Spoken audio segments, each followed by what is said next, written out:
आज के वीडियो में हम क्लास एंड ऑब्जेक्ट का प्रैक्टिकल करने वाले हैं।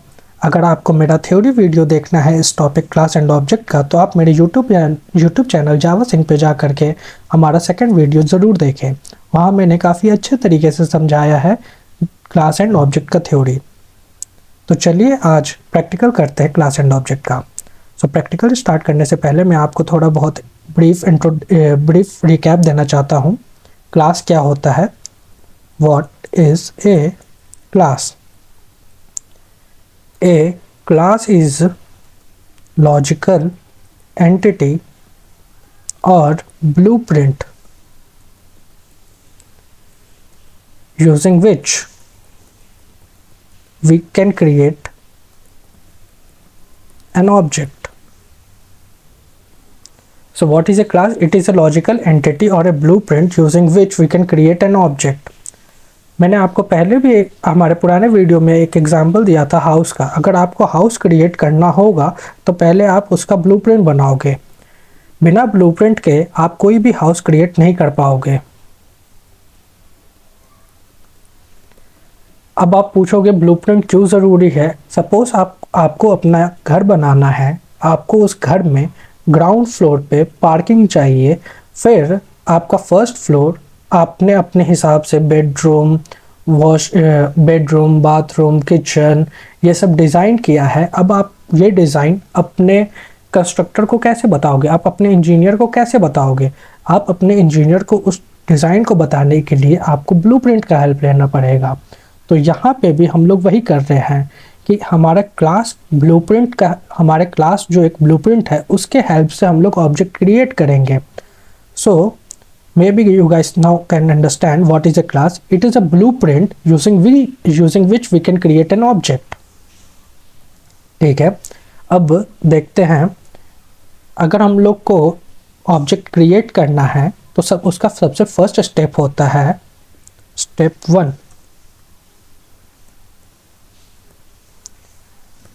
If you want to create an object, so your first step should be create a class,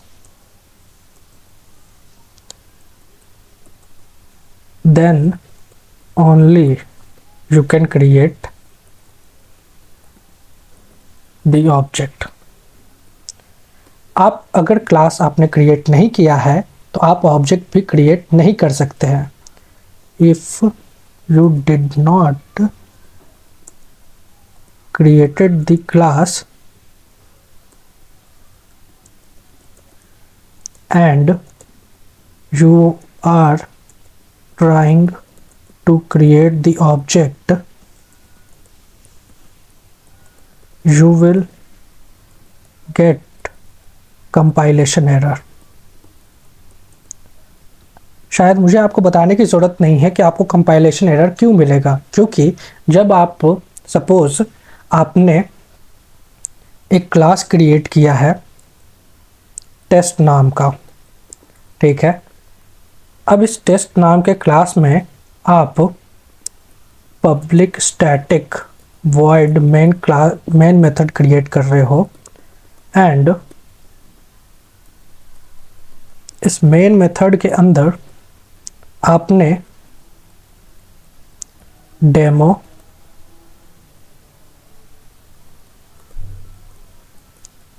demo create किया है। सो मैंने कल के वीडियो में आपको बताया था पैकेज के बारे में कि आपका first line in your Java program would be package. आप किस पैकेज में ये टेस्ट क्लास क्रिएट कर रहे हो आपको वो बताना पड़ेगा। सपोज मैंने टेस्ट पैकेज में ही टेस्ट क्लास क्रिएट किया है, ओके। एंड अब अगर हमने इस क्लास को कंपाइल करवाया जावा सी के हेल्प से तो क्या होगा? वो फर्स्ट लाइन पे आएगा, वो देखेगा कि आपका पैकेज कौन सा है, टेस्ट। तो कंपाइलर क्या करेगा? वो जा करके टेस्ट फोल्डर ओपन करेगा, ठीक है। उस टेस्ट फोल्डर को ओपन करने के बाद वो देखेगा कि आपका क्लास कौन सा है, तो वो टेस्ट क्लास देखेगा आपका। टेस्ट क्लास में वो जब वो ओपन करेगा टेस्ट क्लास, उसके बाद वो जाएगा आपके मेन मेथड पे। क्योंकि कोई भी क्लास का सबसे पहला जो भी कोड एग्जीक्यूट होगा वो होगा मेन मेथड। सबसे पहले मेन मेथड एग्जीक्यूट होगा, तभी कुछ जा करके और भी कोई काम होगा। तो वो मेन मेथड पे आएगा। मेन मेथड पे आने के बाद वो ये देखेगा demo is equal to new demo हमने दिया हुआ है, that means we are trying to create an object. और हम लोग जो ऑब्जेक्ट क्रिएट कर रहे हैं वो है डेमो का। तो अब हम लोग डेमो का ऑब्जेक्ट क्रिएट कर रहे हैं, तो डेमो है कहाँ पे? हमने तो अपने कंपाइलर को बताया ही नहीं कि डेमो कहाँ पे होगा। तो कंपाइलर क्या होगा, कंपाइलेशन एरर दे देगा, क्योंकि हमने कहीं भी अपने पैकेज के बाद कहीं भी कोई भी इंपोर्ट स्टेटमेंट नहीं दिया है। Import statement is also missing, क्योंकि हमें पता ही नहीं है कि हम लोग डेमो कहाँ से बना रहे हैं। अगर आपको डेमो बनाना है तो पहले आपको डेमो क्लास क्रिएट करना होगा। डेमो क्लास क्रिएट करने के बाद आपको इंपोर्ट स्टेटमेंट देना होगा पैकेज के बाद, तब जा कर के हमारे टेस्ट के अंदर आप लोग कोई भी ऑब्जेक्ट क्रिएट कर पाओगे। So the bottom line is, if you did not created the class and you are trying to create the object, you will get the compilation error. I hope आपको इस एग्जांपल से समझ आया हो। Multiple object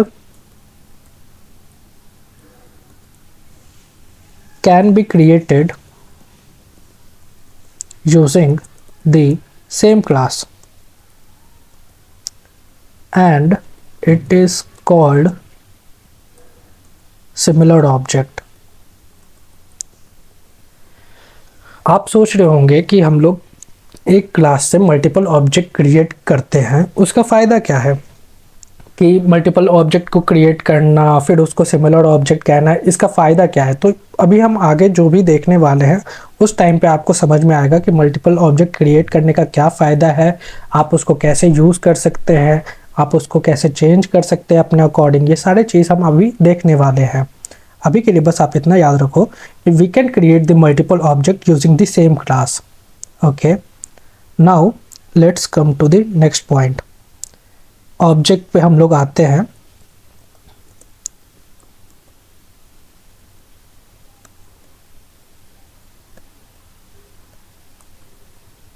so object क्या है? Anything which has physical presence or physical appearance can be considered as an object. Anything which has physical presence or appearance can be considered as an object. कोई भी living चीज़, कोई भी जिसका physical presence हो, उसको हम लोग ऑब्जेक्ट कंसिडर कर सकते हैं। Just like our laptop, keyboard, mouse, chair, water bottles, door, house, जिसका भी फिजिकल प्रेजेंस होगा हम लोग उसको एज एन ऑब्जेक्ट कंसिडर कर सकते हैं। फिर मैंने आपको बताया था object has two properties. Object has two properties.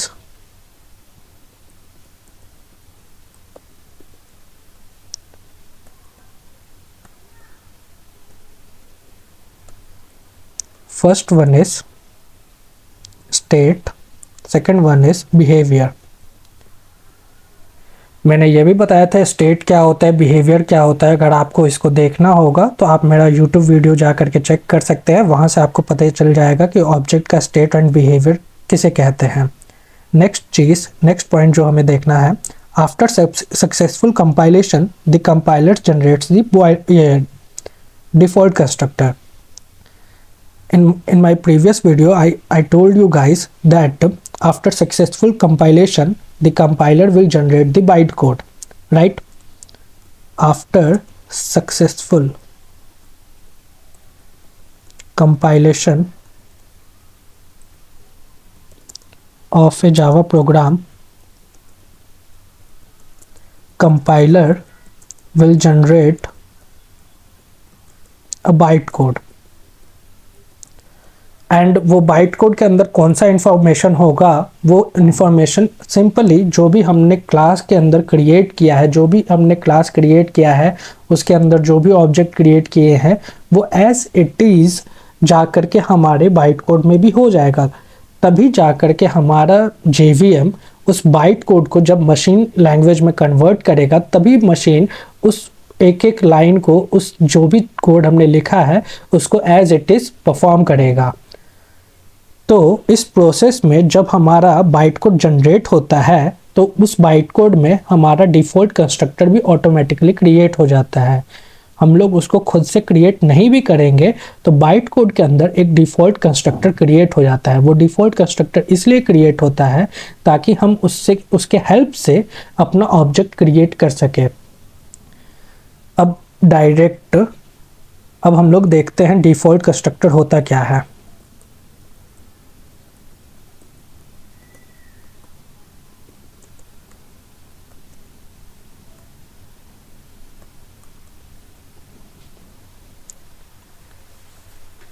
After successful compilation of Java program, the bytecode gets generated. After successful compilation of Java program, the bytecode gets generated, right? And the compiler also generates a default constructor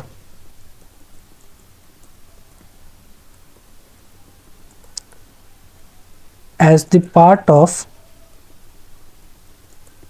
the bytecode। जो compiler हमारा जावा सी होगा वही हमारा default constructor को भी create करेगा as the part of the byte code. तो जब भी हम लोग बाइट कोड ओपन करेंगे तो हम लोग एक चीज़ देखेंगे, वहाँ पे डिफ़ॉल्ट कंस्ट्रक्टर ऑटोमेटिकली क्रिएट किया हुआ होगा बाय आवर कंपाइलर। अब ये डिफ़ॉल्ट कंस्ट्रक्टर होता क्या है? द कंस्ट्रक्टर, डिफ़ॉल्ट कंस्ट्रक्टर समझने से पहले हम लोग देखते हैं कंस्ट्रक्टर क्या है। The constructor name must be same as the class name. जो हम लोग कंस्ट्रक्टर क्रिएट करेंगे उसका नाम हमारे क्लास के नाम से बिल्कुल सेम होना चाहिए। और ये जो डिफ़ॉल्ट कंस्ट्रक्टर होगा, तो जो हमने क्लास में अपना एक्सेस मॉडिफायर दिया होगा उसका भी as it is same access modifier होगा। सपोज हमने एक क्लास क्रिएट किया है पब्लिक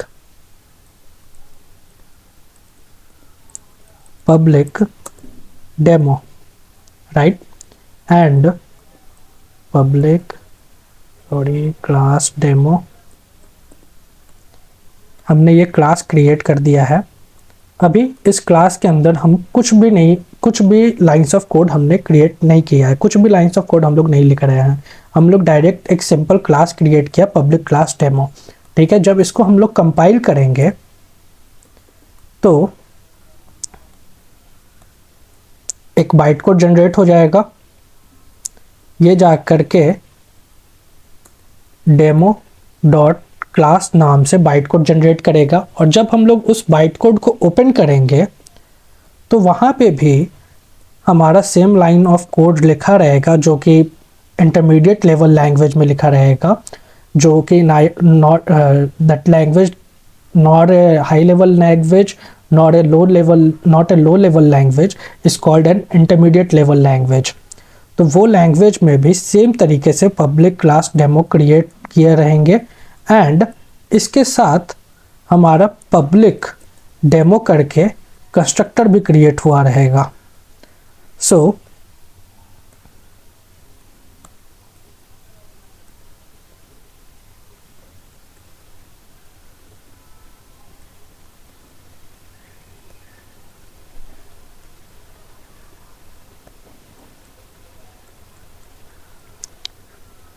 जब हम लोग इस पब्लिक क्लास डेमो को कंपाइल करेंगे तो जा कर के हमारा डेमो डॉट क्लास जनरेट हो जाएगा। और वो डेमो डॉट क्लास जो हमारा बाइट कोड होगा, उस बाइट कोड के अंदर हमारा पब्लिक डेमो नाम से कंस्ट्रक्टर डिफ़ॉल्ट कंस्ट्रक्टर जनरेट हो जाएगा। एंड इस डिफ़ॉल्ट कंस्ट्रक्टर का भी एक्सेस मॉडिफायर सेम होगा जो हमने अपने क्लास का एक्सेस मॉडिफायर रखा है। अगर सपोज हम लोग यहाँ पे पब्लिक क्लास डेमो के जगह पे सिर्फ क्लास एंड डेमो क्रिएट करते तो हमारा जो डिफ़ॉल्ट कंस्ट्रक्टर होता वो भी हमारा सिर्फ और सिर्फ डेमो रहता। तो इसे ही हम लोग डिफ़ॉल्ट कंस्ट्रक्टर कहते हैं। आगे मैं आपको कंस्ट्रक्टर के बारे में और बताऊंगा, बट अभी हम लोग का पूरा ध्यान क्लास एंड ऑब्जेक्ट पे होना चाहिए। तो उसके लिए हमें डिफ़ॉल्ट कंस्ट्रक्टर का जानना ज़रूरी था, इसलिए मैंने आपको बस उसको एक एग्जांपल से समझाया। आगे के क्लास में जब हम लोग कंस्ट्रक्टर के बारे में पढ़ेंगे तो मैं आपको और भी बताऊंगा कि कंस्ट्रक्टर क्या होता है, उसका यूज़ क्या है, हम लोग उसे कैसे यूज़ कर सकते हैं, उसके अंदर हम लोग क्या piece of line of code लिखेंगे, ये सभी चीज़ मैं आपको आगे के क्लास में बताऊँगा। अभी के लिए मैं आपको ये कंस्ट्रक्टर के बारे में इतना बता सकता हूँ, by the use of this default constructor we can create an object. Without the use of constructor we cannot able to create an object, and जो constructor का नाम होगा वो must be same as the class name. Remember this part, the constructor name must be same as the class name. and मैंने आपको एक और point बताया, the access modifier of the class and the default constructor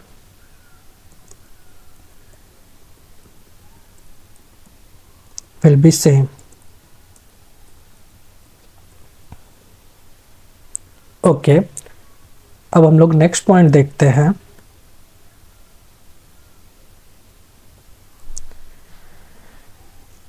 in Java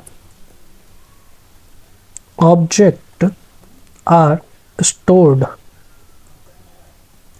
in heap memory. Okay, in Java, objects are stored in the heap memory as the part of the RAM.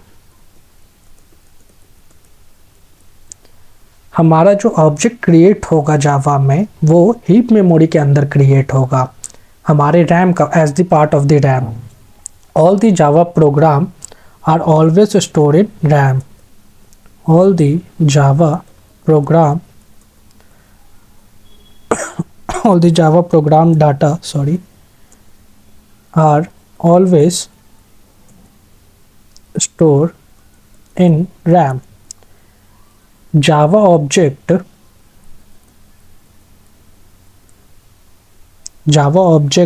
address is represented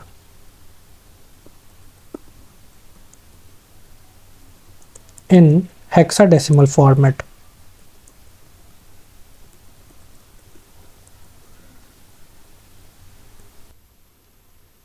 Next point is, in Java, memory management is automatically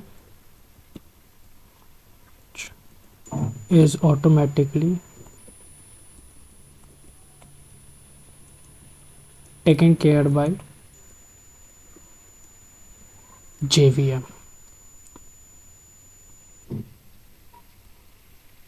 So ये हो गया हमारा object storage in Java. So what is the first point? First point is, in Java objects are stored in heap memory as the part of the RAM. अब हम लोग कोई भी Java program लिखेंगे तो वो हमारे कंप्यूटर का कोई तो स्पेस लेगा, तो उसमें जो हम लोग जावा प्रोग्राम हमने लिखा, हमने जो क्लास क्रिएट किया, उस क्लास का हमने जो ऑब्जेक्ट क्रिएट किया, वो जो ऑब्जेक्ट होगा वो जाकर के हमारा हीप मेमोरी में स्टोर हो जाएगा। हमारे पास हमारे रैम में दो टाइप के मेमोरी होते हैं, हीप मेमोरी और स्टैक मेमोरी। तो अभी हम लोग स्टैक मेमोरी भी आगे देखेंगे कि उसके अंदर हम लोग क्या क्या स्टोर होगा हमारा। तो अभी हम लोग हीप मेमोरी देख रहे हैं। तो पहला पॉइंट, हमारा जो जावा ऑब्जेक्ट रहेगा वो स्टोर होगा हीप मेमोरी में। Object are always getting stored inside the heap memory. All the Java program data are always stored in RAM. हमारा जो भी डाटा होगा प्रोग्राम का वो हमेशा रैम में ही स्टोर होगा। जावा object address is represented in hexadecimal format. अब आप यहाँ पे एक नया टॉपिक देख रहे हो, ऑब्जेक्ट एड्रेस। ये ऑब्जेक्ट एड्रेस क्या होता है? सपोज आपने एक क्लास क्रिएट किया, क्लास स्टूडेंट, ठीक है, एंड इसके बाद आपने एक और क्लास क्रिएट किया, क्लास मेन। ओके, इसके अंदर आपने एक मेन मेथड क्रिएट किया, public static void main string argument,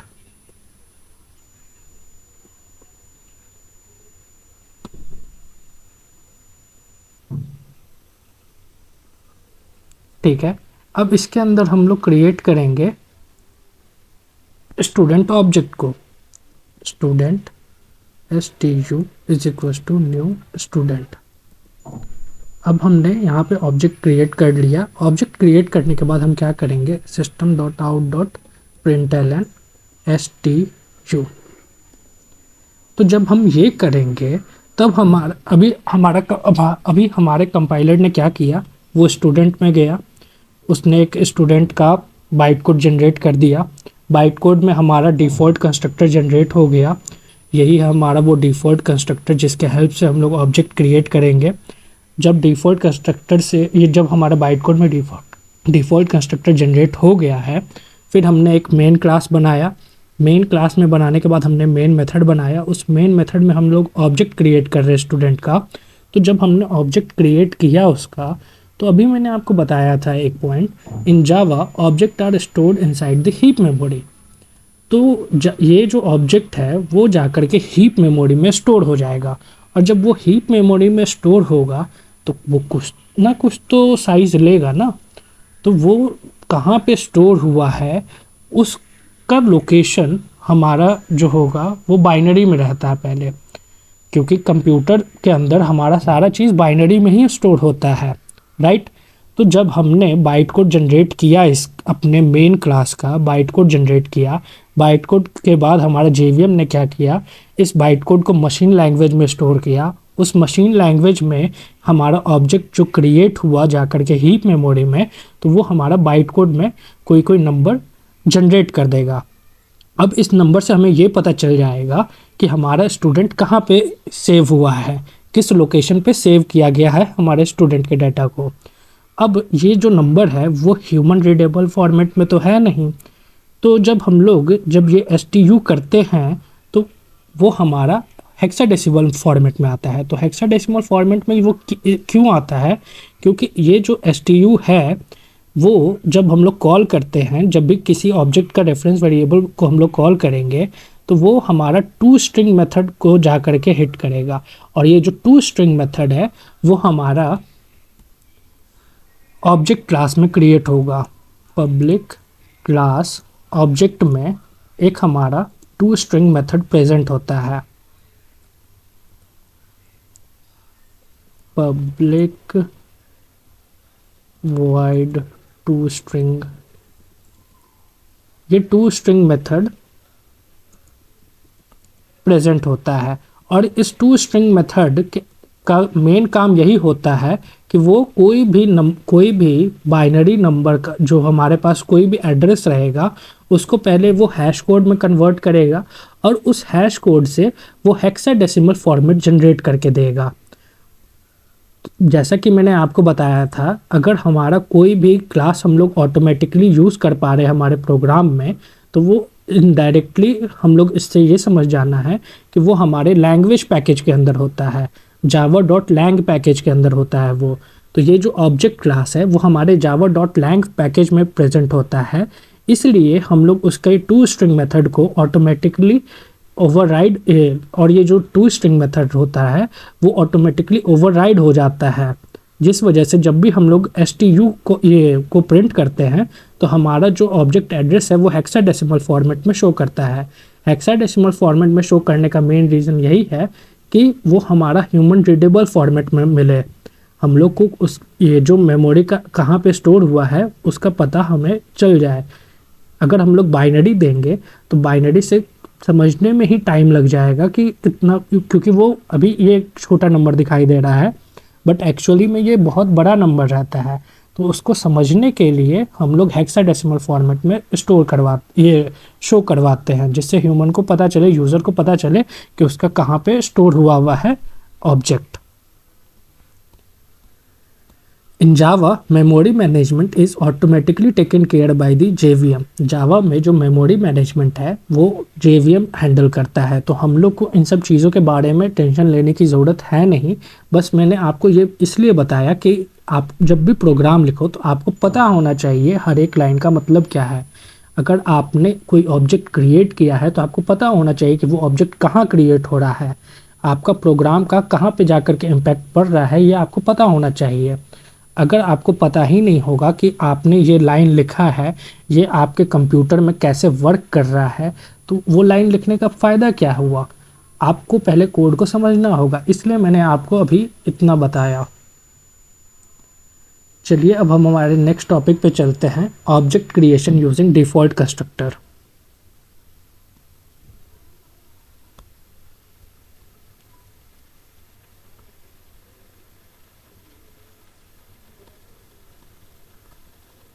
object creation using default constructor.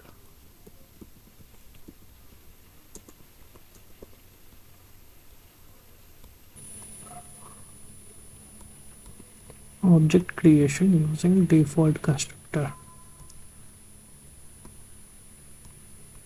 मैंने आपको डिफ़ॉल्ट कंस्ट्रक्टर के बारे में बताया था कि जब भी हम लोग कोई भी प्रोग्राम क्रिएट करते हैं क्लास डेमो, तो कंपाइलर हमारा, जब हम लोग उसको कंपाइल करेंगे तो वो जा कर के हमारा एक बाइट कोड जनरेट कर देगा, और बाइट कोड का एक्सटेंशन डॉट क्लास होता है, ये आपको मैंने बताया था।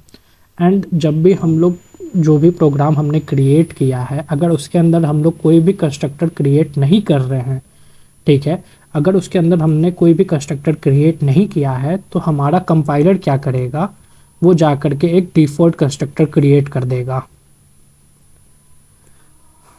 और वो बाइट कोड के अंदर हमारा डिफ़ॉल्ट कंस्ट्रक्टर क्रिएट कर देगा। और अगर हमने अपने क्लास में कोई भी एक्सेस मॉडिफायर का यूज़ किया है तो हमारे डिफ़ॉल्ट कंस्ट्रक्टर का भी वही एक्सेस मॉडिफायर हो जाएगा। अगर हमने कोई भी एक्सेस मॉडिफायर यूज़ नहीं किया है तो उसका भी कोई एक्सेस मॉडिफायर नहीं होगा।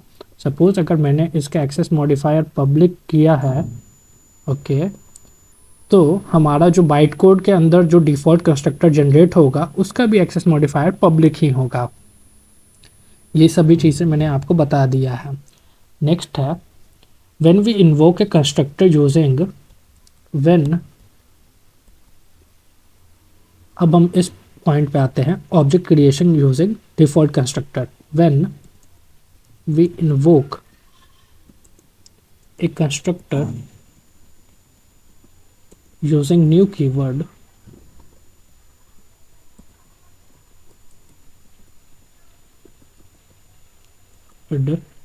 then JVM creates an object in the heap memory। जब भी हम कोई भी कंस्ट्रक्टर को इन्वोक करेंगे न्यू कीवर्ड से तो JVM उसका क्रिएट कर देगा ऑब्जेक्ट हमारे हीप मेमोरी में। अब इससे हम लोग क्या समझते हैं, सपोज़ हमने क्लास डेमो बनाया, ओके, हमने क्लास डेमो बनाया है एंड हमने इसको कंपाइल कर दिया, ठीक है, हमने इस डेमो क्लास को कंपाइल कर दिया, तो ये जा कर के हमारा डेमो डॉट क्लास जनरेट कर देगा, क्योंकि हमारा कंपाइलर जब भी अगर कंपाइलेशन सक्सेसफुल होगा तो वो जनरेट कर देगा बाइट कोड को, और उस बाइट कोड के अंदर कंपाइलर हमारा कंस्ट्रक्टर डिफ़ॉल्ट कंस्ट्रक्टर भी ऑटोमेटिकली क्रिएट कर देगा। तो डिफ़ॉल्ट कंस्ट्रक्टर कैसे क्रिएट होता है, वो हमारे क्लास जो भी हमारा क्लास नेम होगा वही हमारा कंस्ट्रक्टर का भी नाम होगा। तो अब हमारा डिफ़ॉल्ट कंस्ट्रक्टर ऑटोमेटिकली क्रिएट हो गया है हमारे कंपाइलर के थ्रू। ओके, अब अगर हमने एक और क्लास बनाया, क्लास टेस्ट,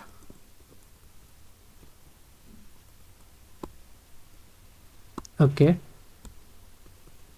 ये हमने एक क्लास टेस्ट बनाया। ओके, अब हमने इस क्लास टेस्ट को बनाने के बाद public static void main method बना दिया।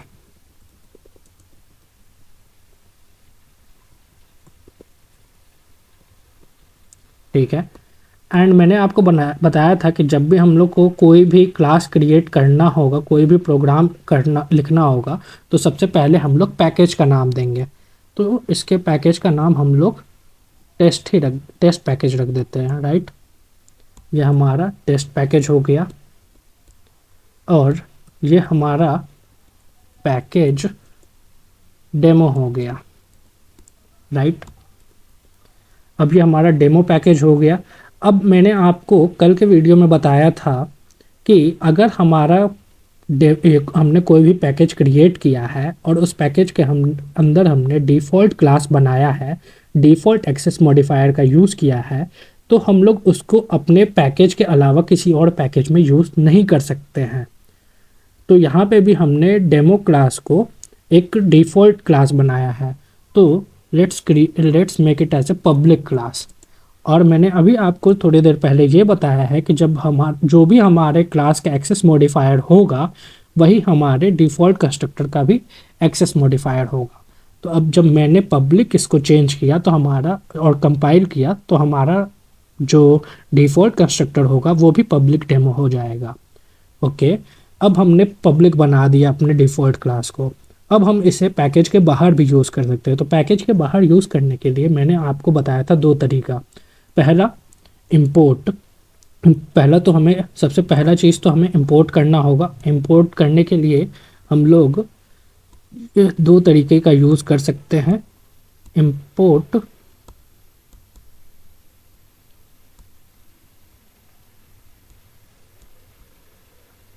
मैंने आपको दो तरीके बताए थे, उसमें सबसे पहले तो हमें इंपोर्ट कीवर्ड का यूज़ करना पड़ेगा और इसके बाद जो हमारा पैकेज है डेमो, तो डेमो डॉट स्टार कर सकते हैं और इस डेमो डॉट स्टार का एस्टेस करने के बाद हमारा डेमो पैकेज के अंदर जितने भी फाइल्स होंगे वो सारे लोड हो जाएंगे। या फिर अगर हमें कोई पर्टिकुलर फाइल चाहिए तो हम लोग उस क्लास का नेम यूज़ कर सकते हैं। सो अब मैंने import डेमो डॉट डेमो कर दिया है। अब इससे क्या होगा कि हम लोग अपने डेमो क्लास को टेस्ट क्लास के अंदर यूज़ कर पाएंगे, क्योंकि जो कि हमारा डिफरेंट पैकेज में ही है। अब हमें क्या यूज़ करना है, demo is equals to new demo. मैंने आपको पहला पॉइंट क्या बताया, when we invoke a constructor using new keyword, when we invoke a constructor using new keyword, then JVM creates an object,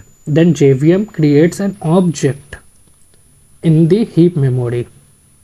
Now the JVM will go and create the object in heap memory.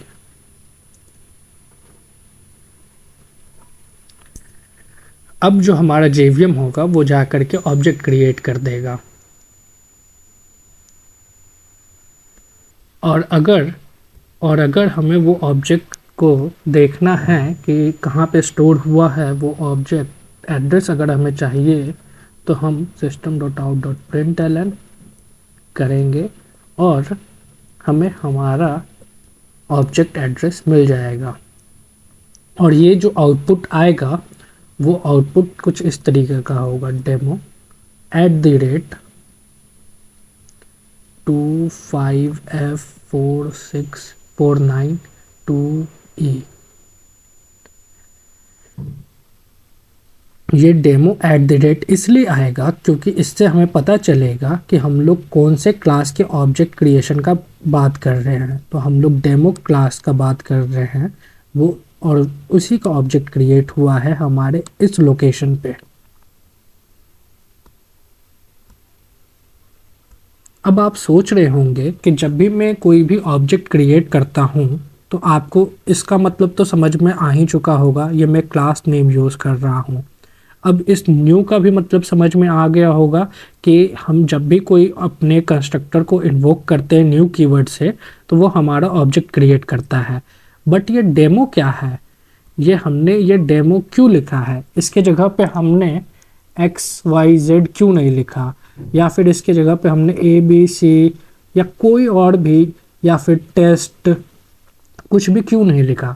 तो आपको ये समझना होगा, जब हम लोग class name के बाद कुछ भी लिखते हैं तो उसे हम लोग ऑब्जेक्ट रेफरेंस बोलते हैं।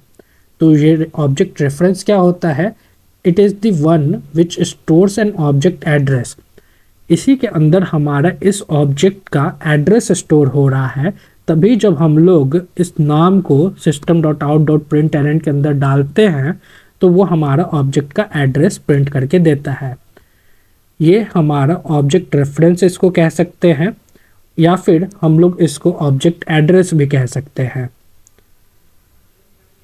इसी के अंदर हमारे ऑब्जेक्ट का एड्रेस स्टोर हो रहा है, जिसकी वजह से जब हम लोग इसका यूज़ करके हम लोग अपने ऑब्जेक्ट को प्रिंट कर सकते हैं। अब आपने ऑब्जेक्ट रेफरेंस तो समझ ही लिया, तो चलिए अब हम लोग स्टेट के बारे में देखते हैं। So what is an state? State of an object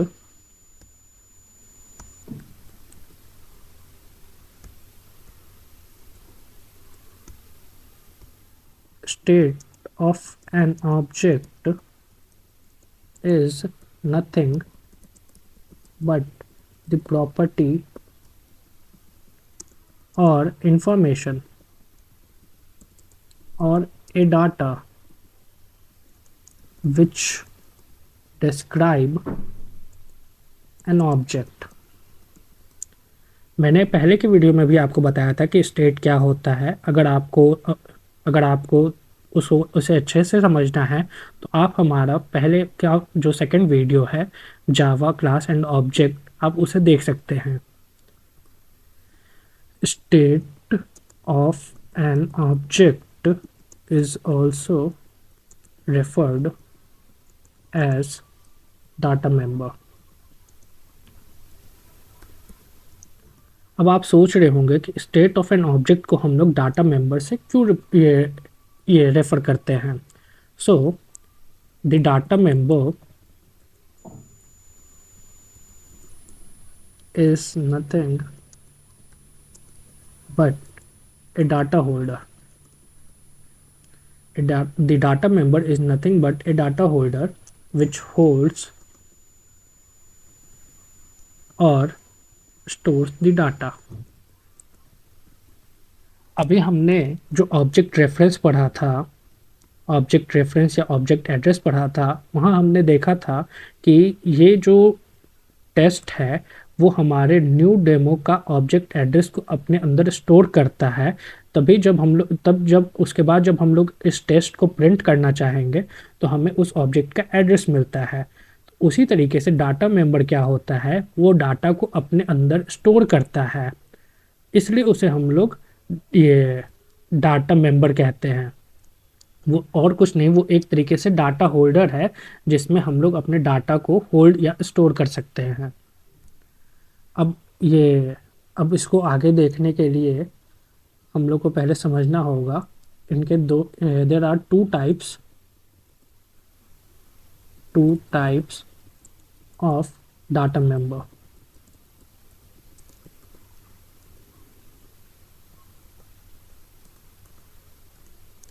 first one is variable, second one is constant।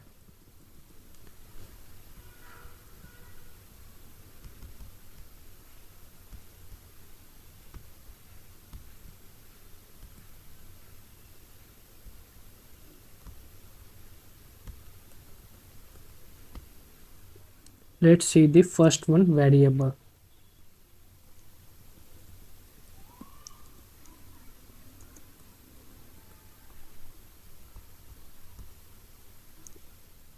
Variable क्या होता है? It is a data holder which holds the data programmatically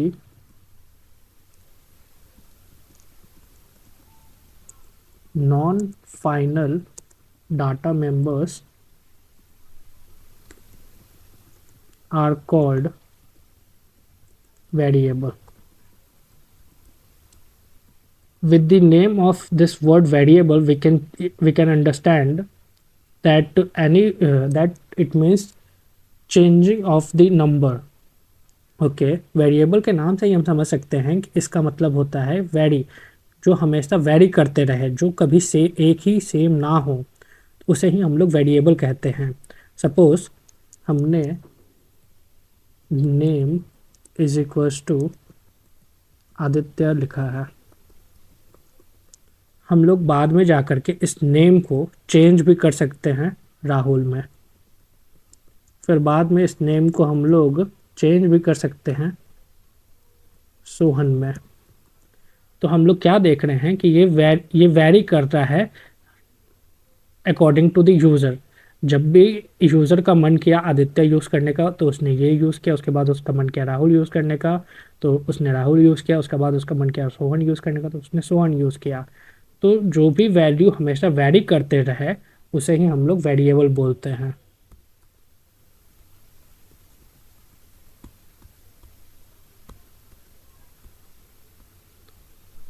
next is constant.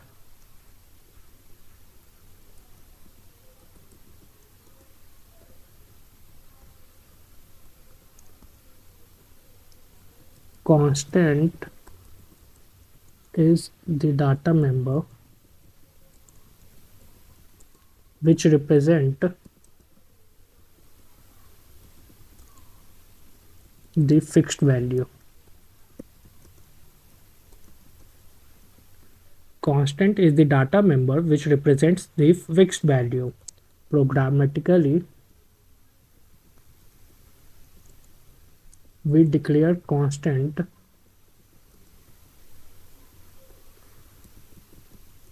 using final keyword.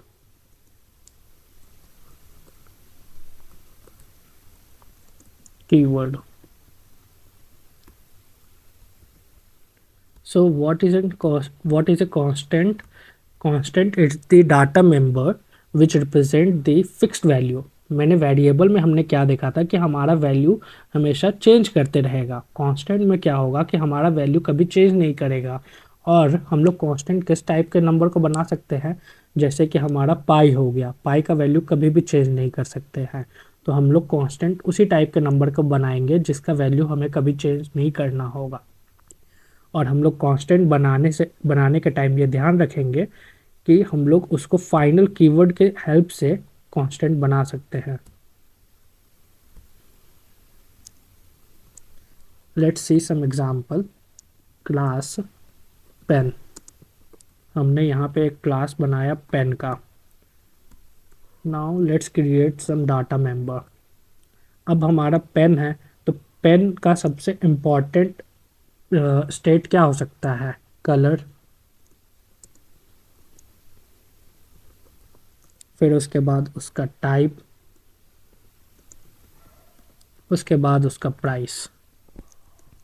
ये 3 चीज़ अगर हमें पता रहा तो हम लोग अपने ऑब्जेक्ट पेन को डिस्क्राइब कर सकते हैं.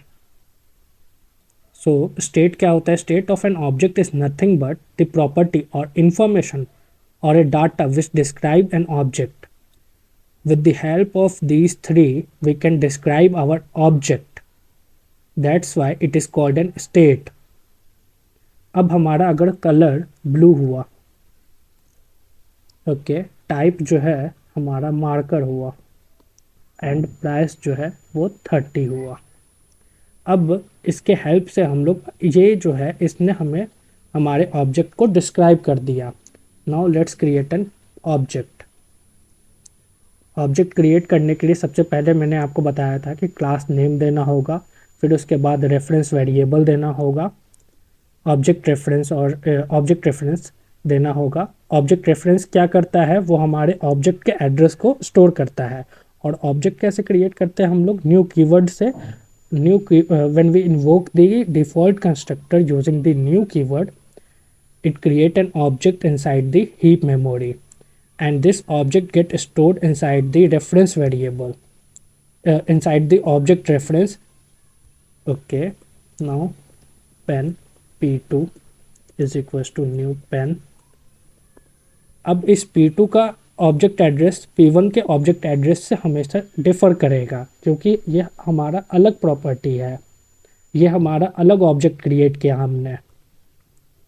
Pen p3 is equals to new pen. Okay, और जब ये हीप मेमोरी में ये तीनों ऑब्जेक्ट, ये तीनों ऑब्जेक्ट p1 p2 p3 जब ये क्रिएट होंगे, तो उसके अंदर हमारा क्लास, टाइप और प्राइस ये जा कर के स्टोर हो जाएगा।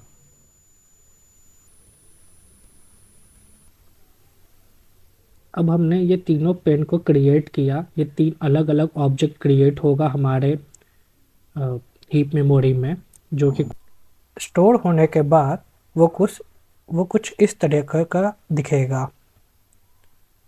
जैसे कि P1 ये P1 जो होगा वो हमारा ऑब्जेक्ट 1 का एड्रेस स्टोर करेगा, और उसके अंदर भी कलर, टाइप, प्राइस स्टोर हो जाएगा।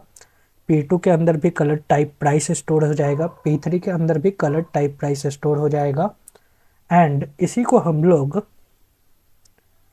ऑब्जेक्ट क्रिएशन एंड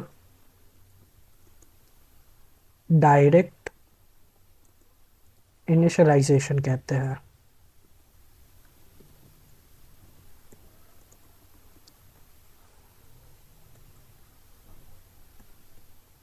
ये क्या है हमारा object creation and direct initialization. Object creation क्या हुआ, pen p1 is equal to new pen, ये हमारा ऑब्जेक्ट क्रिएशन हो गया। और ये जो हुआ हमारा डायरेक्ट इनिशियलाइजेशन हुआ, क्योंकि इसे हमने इसी टाइप अभी ही इनिशियलाइज कर दिया। Now let's see the next topic, object creation and initialization।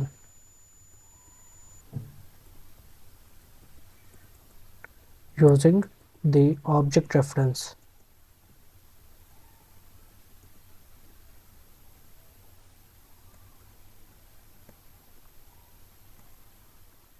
Object creation and initialization using the object reference. अब हम लोग ये जो है वो काफ़ी अपने नाम से ही क्लियर है कि हमें करना क्या है। पहले तो हमें ऑब्जेक्ट क्रिएट करना है, और उसके बाद हम लोग को इनिशियलाइज करना है हमारे स्टेट्स को यूजिंग द ऑब्जेक्ट रेफरेंस। तो चलो अब क्रिएट करते हैं, एक क्लास बाइक क्रिएट करते हैं।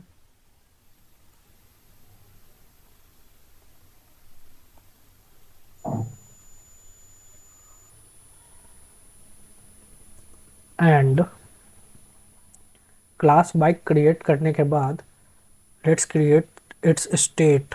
स्टेट क्या होगा, string colour,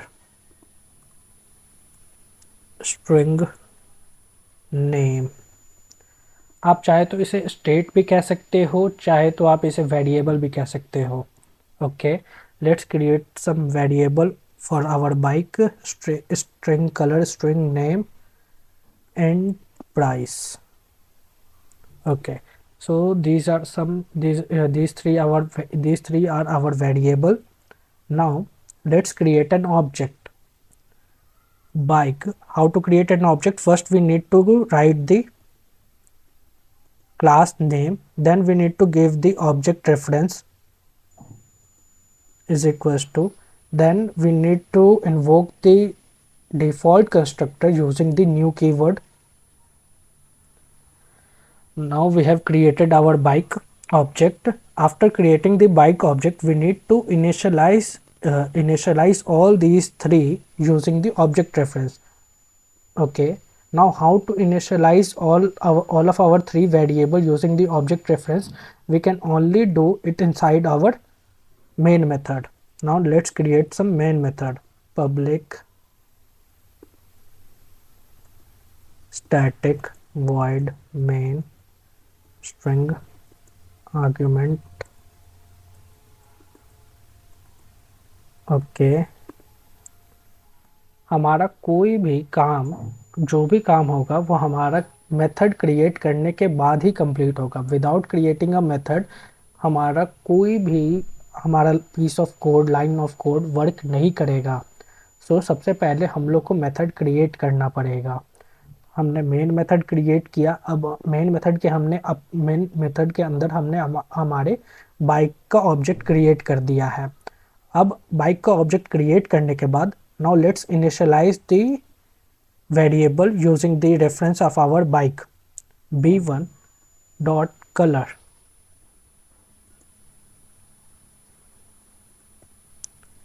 b1 dot colour हम लोग यहाँ से देख सकते हैं कि अब हम लोग कलर को इनिशियलाइज करने वाले हैं.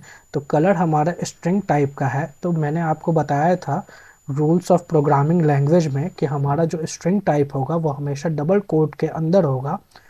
तो अब डबल कोट के अंदर हम लोग कलर मेंशन कर देते हैं ऑरेंज. नाउ हमारा एक और प्रॉपर्टी, एक और वेरिएबल है नेम.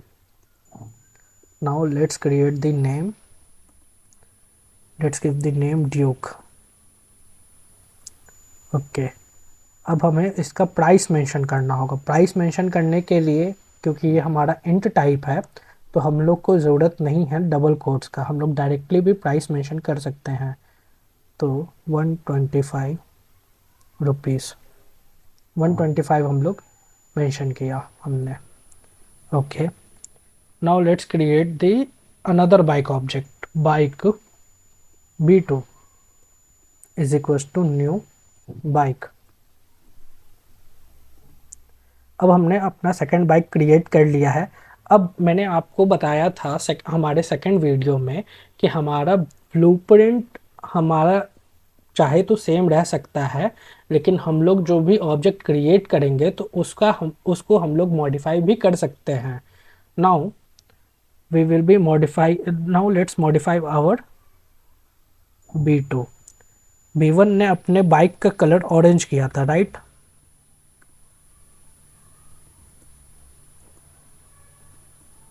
हम अपने बाइक का कलर रेड करेंगे.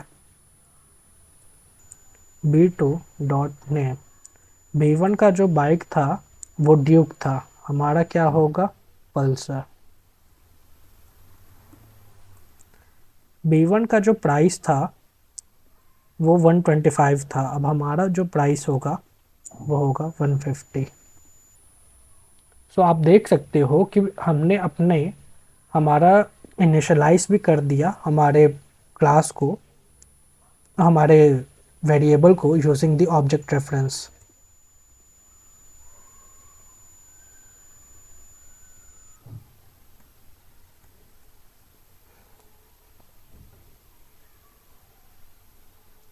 हमने अपने ऑब्जेक्ट को भी क्रिएट किया and we initialize it with the use of object reference. आज के लिए वीडियो के लिए बस इतना ही.